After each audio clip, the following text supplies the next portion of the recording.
53rd Annual Lord Passover.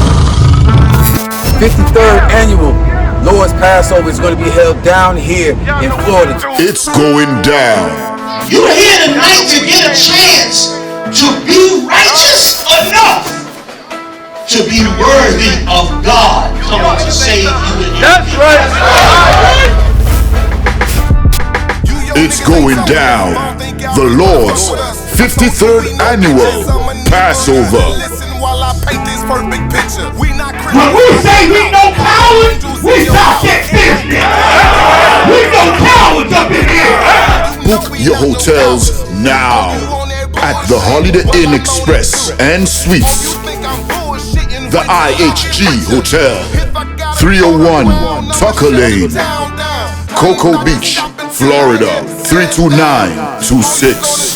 Here's a lot of men down. You dealing with the men of war. We at war. I sided with the Lord of Lords. Y'all see this? Comes with all your dishes, pots, and sports knives. I gotta like this. This is like an apartment and a hotel room, you know what I mean? Yeah. This here right here is about to be holy ground. It's gonna be holy ground. All our beautiful, wonderful brothers and sisters from all over the world. You understand? We can boast that now. Brothers and sisters coming not only from every state, but from all over the world. I heard the numbers this year is ridiculous. We had to buy out the whole hotel. Friday, April 15th at the Space Coast Convention Center. My camp undefeated. You cannot debate. You just want the clout. We just want the grades. I'm just trying to get it. This is going to be glorious.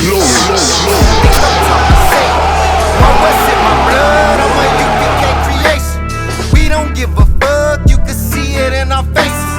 Got it out the mud, straight up out the base. This is the school where we teach who your real enemy is. You know, over years, of 400 years, our oppressor tells us that our own brothers and sisters are our own enemies. That's why you got blacks and Mexicans looking at each other like we're enemies, but we don't understand that we are our brothers and sisters. We just come from the same place. We come from the same boat. The only thing is, there's difference between us is where the boat stopped. Both of us all went into that slavery with our oppressor. That's why we speak the language of the people that oppressed us. You got to understand something. Our oppressor tried to keep us under because every time he starts to see us, starts to come up, he starts to fall. And that's one thing that the oppressor does not want to see. He does not want to see a person of color come above him. He doesn't want to see that.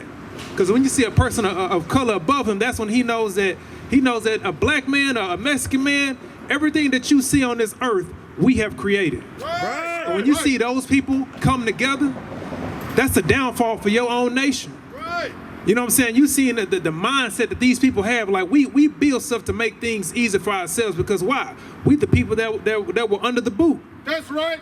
Oppressor doesn't need to make the cotton gin. Why? He's not doing the work. We're doing the work. Right. So we're creating stuff to make our work easier. Right. Yeah, we creating machines to make his production faster so he can produce more product to sell in his stores. Give me Ecclesiastes 12 and 16. You know what I'm saying? Because when our oppressor comes between us, he wants to speak soft things. You know what I'm saying? He wants to say things to make us, he wants to have smooth words towards us. And when he sees us in certain situations, he's going to come to us like, oh, I got you. You good, you know, but at the same time, he wants to make sure that you are still under his boot. Go ahead and read that for me. This is the book of Ecclesiasticus, chapter 12, verse 16. An enemy speaketh sweetly with his lips. An enemy speaketh sweetly with his lips. He's going to tell you things to make sure you still stay at the bottom. Like I said, he doesn't want to keep you at the top. Keep reading. But in his heart, he imagined how to throw thee into a pit. All he doing in his heart is to make sure, how can I keep this dude at the bottom? What economic system can I create to make sure that these people stay below me? You know what I'm saying? What kind of laws can I pass to make sure that they don't stay on top? What happened when slavery first ended? You know what I'm saying? They started to create laws where a black person can't sit on the street. That's right. We had no homes to go to. We had no shelter above our heads. So what's the first thing we gonna do? We be on the street. Right. And since we on the street, what happens to us? We get locked up. You know, slavery didn't do nothing but change hands. Right. Now you're not under the oppression of an individual, you're under the oppression of the government. That's right. You know what I'm saying? So now instead of you working at somebody's plantation, now you working for somebody's prison. Right. You know what I'm saying? That's what they call the prison pipeline system. Right. Where you in your school, you learn how to follow directions. You know what I'm saying? They don't really teach you anything. You know what I'm saying? They don't go teach you at school how to do your taxes. You know what I'm saying? How to make sure you do real estate. You know what I'm saying? All they doing is teaching you how to follow directions, how to follow certain orders, stay in line, sit in line for a long time to do every single thing. Because what happens when you're in the prison? You in line for every single thing. That's right. You have an ID number. Just like when you're in school, you have an ID number. You have a school ID number. Everything is situated so you can get comfortable when you do get locked up. Go ahead and keep reading. He will weep with his eyes, but if he find opportunity, he will not be satisfied. He will weep with his eyes, but if he find opportunity, he will not be satisfied with blood.